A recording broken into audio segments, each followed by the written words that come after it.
Hi, and welcome back to the Mental Health Show. My name is Kanyesigye Edna, and I'm always delighted to have you here.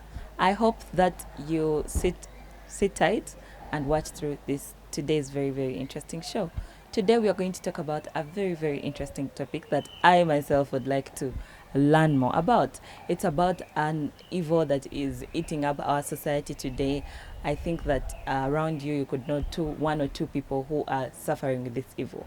Today we're going to talk about addiction and its effects on mental health. Please sit tight as we enjoy the show.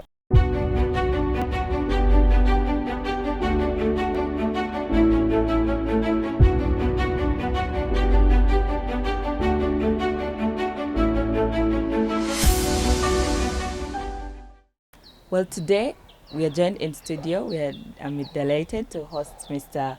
Richard Owoy, who is a mental health expert, and he's going to share with us a lot of knowledge about addiction, its effects, how we can stop it, how we can overcome it, how we can help our friends who are suffering from addiction, how it affects the mental health. By the time we move from this show, we are going to be knowing all these answers to these questions.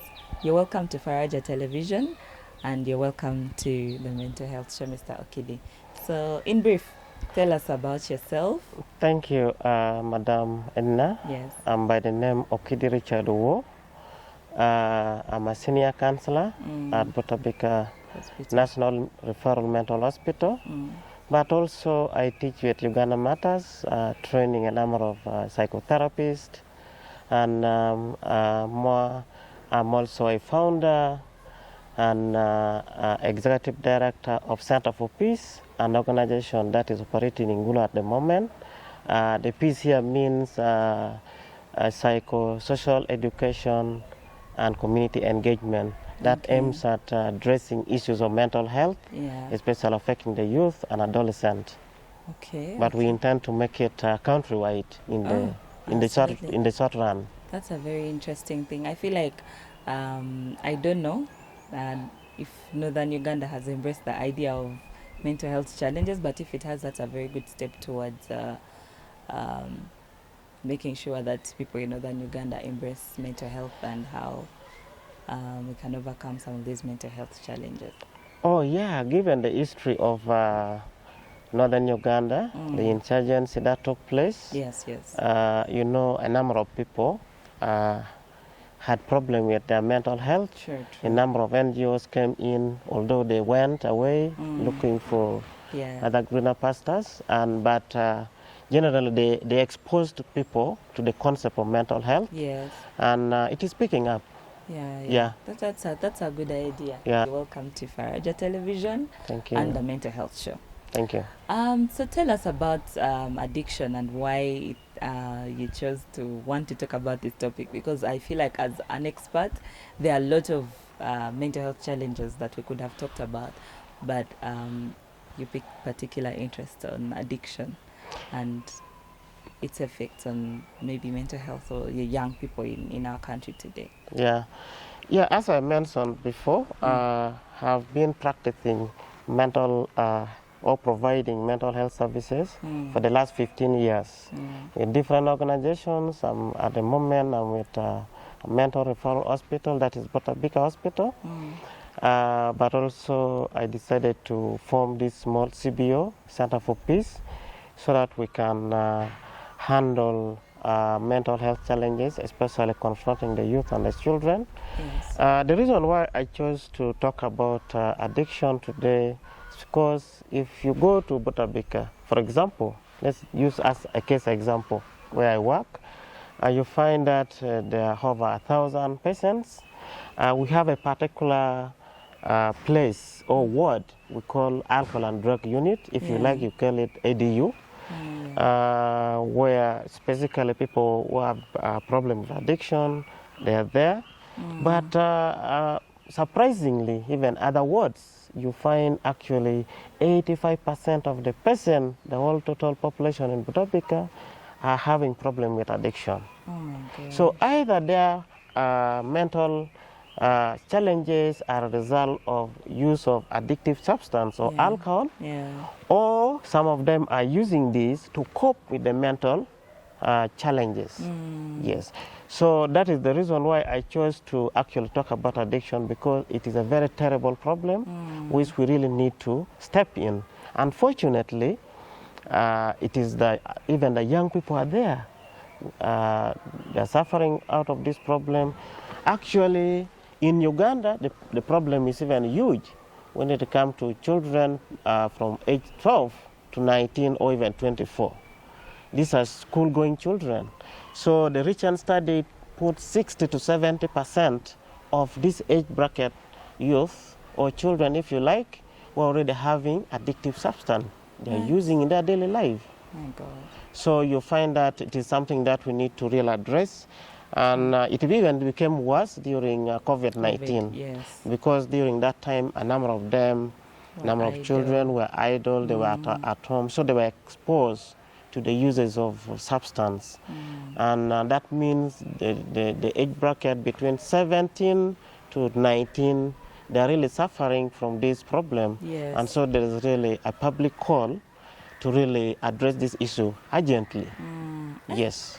Those are very, very scary statistics. I can't imagine a 12-year-old addicted to drugs. Yeah. What are some of these common drugs that the young people are addicted to, the ones that are getting diagnosed, and even those that are even undocumented? So, actually, yeah, the most frequently used drugs in Uganda, alcohol is number one.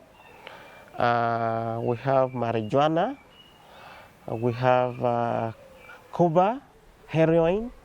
These are some of the most commonly used drugs by the children and the youth. Yes.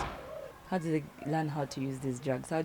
What is the most common way in which these young children or these young people, they learn how to take the drugs? What do they say? They learned it from their friends? Do they emulate role models? Are there role models out there? And I'm very even curious how the drugs get on the market in the first place. Yeah, thank you so much, Edna, for that question. You know, every problem, according to my understanding, starts from the family. You realize that people in Uganda take alcohol openly in the presence of their children. They even send them, please go and buy for me alcohol. They actually smoke tobacco, which is also one of the common drugs that is used. Some people use marijuana openly.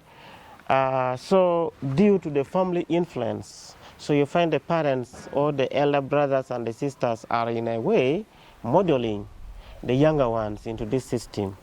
Surprisingly, in even some culture, it is actually believed that some cultures, when they are doing initiation rites for the children, they even prepare alcohol. When they're celebrating birthdays, they prepare alcohol. Whatever a party that arises within the family, alcohol is always present. That means it is a communication that this is something good. Which is normal. It is normal, and people need to use them. But also, as children grow and they begin to go out of the family, they begin to associate with their peers. So you find that even those children who come from a good family, where probably people don't drink, they don't use any drug, they then get influenced by the peers.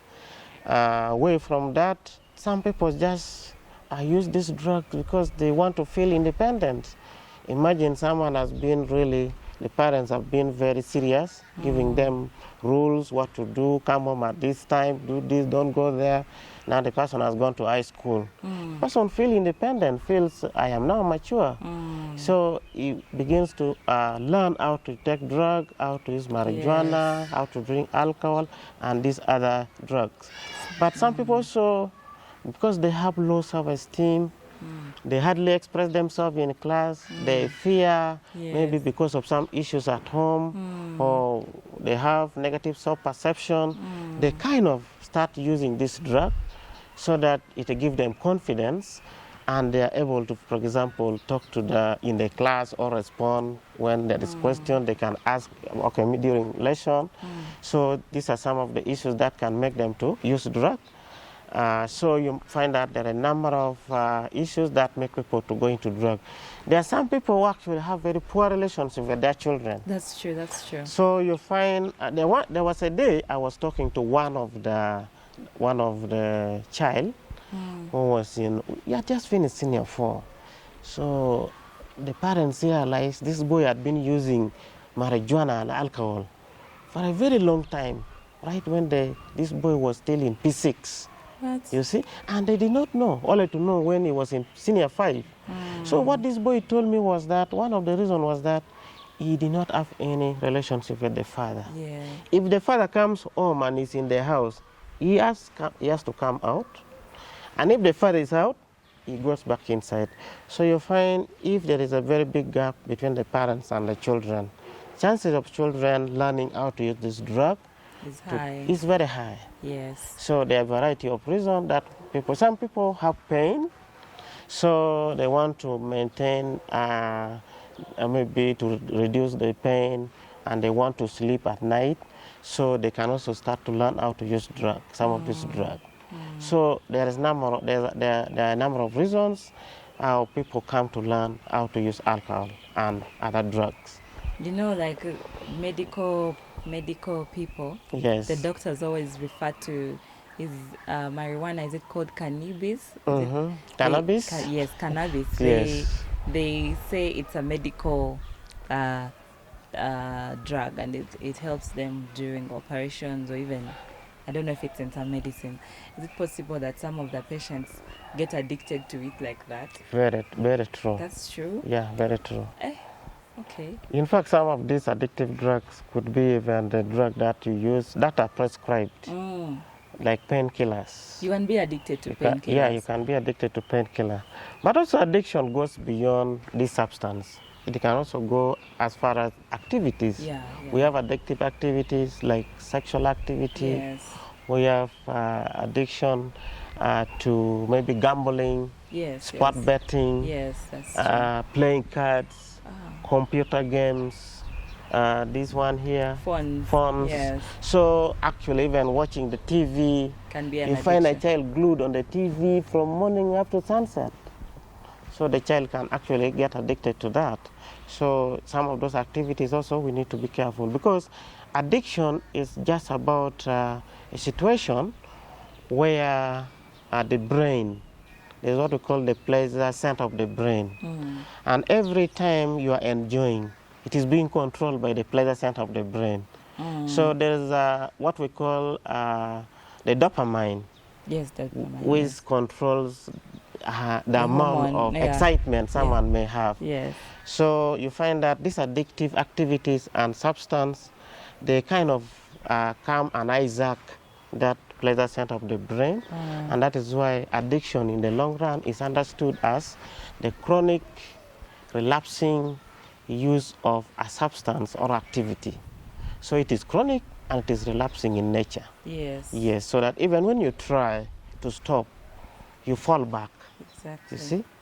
So, and it is chronic, it is very difficult to handle. Yes. So these activities or these substances, they go and hijack. You know, like if we say there is hijackers, like a plane has been hijacked, or the vehicle has been hijacked, you know that vehicle now can change the direction from where the driver intended to go to the interest of the hijackers. Yes. So that is exactly what happened to our brain, such that when it is hijacked by these substances or these activities, then we no longer have control over our brain. Yes. And definitely we go towards what the addiction wants. Yes. Hey. So every time we are seeking for the drug, seeking for the substance, to activate dopamine. To activate dopamine, so that we realize the meaning of life. Because now the meaning of life to just an individual depends on the continuous uses of such substances or activity. So we have to be careful not to rotate our meaning of life on activities or substances, because you can easily get addicted. Very true. Okay, so what are the effects of addiction that you have seen as a health person, a health a person who has witnessed. Okay. Maybe before we go to the effect, there's something I want to mention, which is very crucial in addiction management and addiction development. I need to make it very clear to the viewers that if you see your relative, either from the side of your father or from the side of your mother, is having problem of addiction, know that you are already vulnerable. Chances of you getting addicted is very high compared to someone who comes from a family where there is no history of addiction. So that is because addiction is a family disease. It's hereditary. Yes, it runs in families. What? Yeah, so from that point of view then, it comes up to, it brings us to the question of the effects. Yes. So the effects is very paramount on the family. I also need to start from the family. Being the problem of the family or a family disease, addiction affects the family system seriously. So that all the family members are paralyzed, because whatever happens to your loved ones, your son, your daughter, or your brother or your sister, if it is something that is bad, definitely doesn't leave you alone. You will also be a victim. So in the first place, the relationship in the family will become so chaotic. You get it? Of course, definitely. Yes. Domestic violence. Domestic violence. Conflict. Family wrangles and conflicts, okay. Exactly. Yeah, yeah. So you find the brother is against the sister. Either there's a group that is against this group. Maybe the mother is supporting the one who is taking alcohol or taking marijuana, whatever substance. Because not everyone understands addiction in the same way anyway. So you find the family is divided. So there's disunity, very serious one. But also, since our age bracket today, we are more or less looking at children, 12 to 24, or maybe slightly beyond, you find just a person may drop out of school. Oh, yes, that's true. Maybe before you get out of school, the results begin to deteriorate. Yes. So the performance comes down gradually, and eventually someone comes out of the class or drop out of the school. But also people who always use these drugs and alcohol.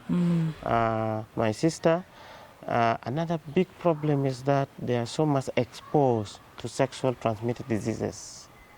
Oh. Imagine you are drunk or you are high because you have taken marijuana. So you may not be able to have the time to care about yourself, maybe to use condom, maybe to go and test. You will not mind. Yes. So it is a serious exposure to that, to sexually transmitted diseases. Exactly.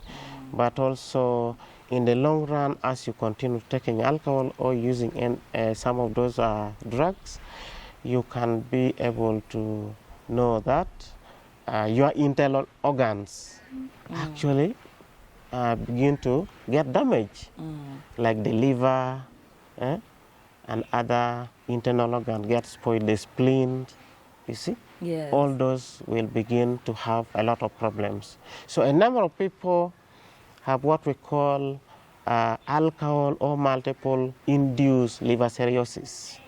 So this is a condition where your liver begins to swell, it becomes to be, or if in the long run it starts actually getting bad, slowly, Yes.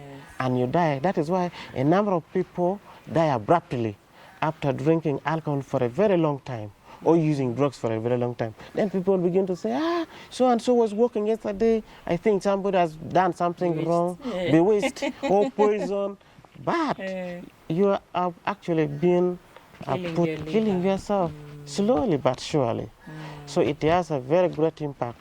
But far from that, I always tell my patients in Butabika, especially those ones who are brought typically because of alcohol and other drugs, and they may not be having any mental symptoms, illness for that matter, but they wonder, why should they bring us here in Butabika? Yes. I'm not mad, I don't know what. But then I tell them, once you're already using addictive substance, you are already on the road to mental illness. That's true. So that means one of the greatest impact is that you are bound to suffer mental illness as a result of using those drugs and alcohol. So economic issues, for example, you cannot save any money. You cannot maintain any job. It affects you to the level that most of the people who are addicted do not have husbands and wives. You see? Because you don't have the strength. You lose your manhood, definitely. So even if you had a woman, time will come when you cannot perform in bed and the wife has to run away. So most of these guys, they don't really have wives. And when you don't have a wife, definitely they don't have families. So you find the children are maybe being taken care of by relatives or they are on the street. So alcohol, drugs, and everything to do with addiction is very, very, very bad. So you find someone who has dropped out of the school, the whole future is shattered. Imagine somebody has already studied maybe from primary 1 or nursery up to year 3 university, and is dropping out. It is a very big blow to the family and to the self. Yes, so those are some of the effects of addiction to ourselves, to the family, and to the community, because there's a lot of stigma that goes around in the community, a lot of chaos. Of course, for people to maintain their habits of addiction, they have to get the money. And if you have lost your job or you don't have one, you resort to theft. Exactly. Wow, that is a very enlightening way of highlighting the effects on the community, on the human being, the person's health, the person's family, the community itself. I think it was a very, very, very, very enlightening way. So how can we help the people around us, in our families, our children? How can we help them, the ones who are addicted? Okay, thank you so much, Edna. First of all, as I said, addiction is a family disease. So the support system around the home is very important. In most cases, people, they think someone intentionally refuses to control the use of these addictive substances or even these activities. Remember, as I said, someone's brain has already been hijacked. The pleasure center of the brain that gives meaning to life. Life is meaningless if you are not happy, right? Yes, true. So if that part of the brain has already been hijacked, then this person is really vulnerable. So whatever the person is doing, he's not doing because he doesn't listen, he's not doing because he or she does not respect the elders, but the fact is that this is already a disease, just like any other disease. And so the first thing that we need to do to help the victims is to give them that supportive environment, that family understanding, so that the person begin to realize that, yes, I have a problem and I need to reduce my use. But the more we keep abusing them, some people even the clan sit down and they beat them seriously. So the person get up from anger and even go and drink. Some people are taken to police custody. And the moment they come out of the police, they even drink more. Because of anger, Exactly. So that means we need to create a very conducive environment, a supportive environment at home. That is the first thing. It's what we call the strong will. If you decide to leave drinking alcohol or using a particular drug, it is possible. But in our country here, therapy is very expensive. And if you look at the people who actually suffer from mental health challenges or suffer from addiction, they're young people.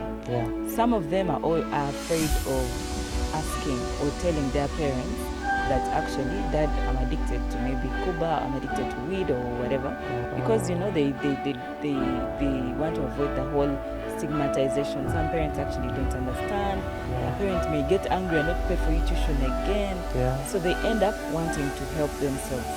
Are there any free resources that these young people can run to? Now these days we have advantages in a sense that we have a number of professionals around us, Yes. counselors, Yes.